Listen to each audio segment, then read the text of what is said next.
I mean, when I was in Hawaii last year, I slaughtered a goat, and we made a harness.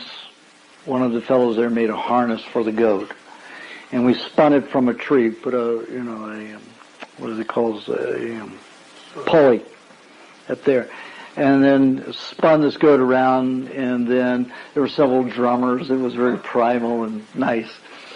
And there were several drummers drumming, and I had some dirt, making some lines on my face, and two people spinning the goat, opposite each other. As it would come through, they would just gently take its arms that like it was flying super goat, and just spin it around like that. And every time the head came around, I would cause it to look in my eyes, and I would chant to it as it did to help put it to sleep, to mesmerize it.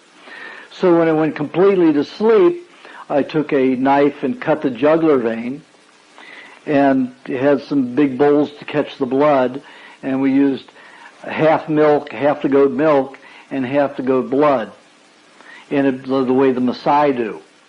Whenever the cows are having offspring at a certain time of the year, 3 months of the year, they don't get much milk because the calves are eating it. So they will bleed one of their bulls and mix it with the milk, so they have their nourishment.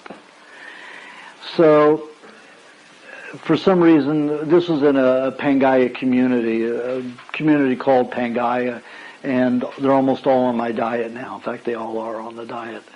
And they had been on since January of last year, and this was in August or July when I was there. And they had been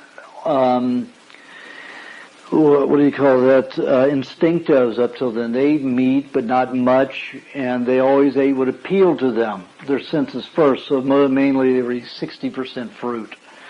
So they all had, these sores on their bodies, staph infections everywhere, impetigo, very emotional. Socially, the person who made Pangaea, who built it, left it because he couldn't handle the people. When they went on my diet, the whole group changed dynamically and everything, emotionally settled and happy and cooperative. So he came back and he brought it back. Very interesting. Anyway, there were other communities around that saw this change in these guys who were still vegetarian or fruitarian. Some of them raw, some of them partially. They came to watch this. They came for my lecture and workshop like this. And then they came for the slaughter, a couple of days later. And a lot of them were vegetarians. Probably 6 of the 15 people there were not from the Pangaea community, but from surrounding community, and were vegetarians.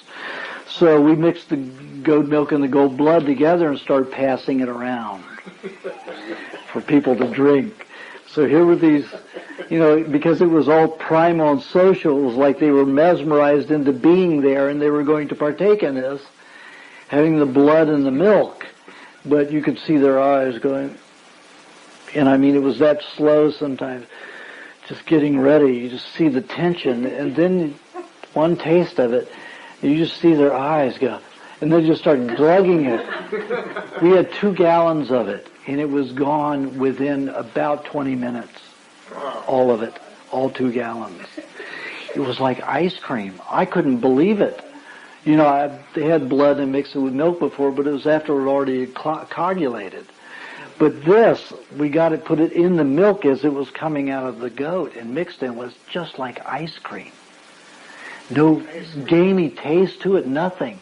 It was like rich ice cream that had melted. And I mean, it was just vibrant, delicious. So if you ever get a chance, don't miss that one. Do not miss that one.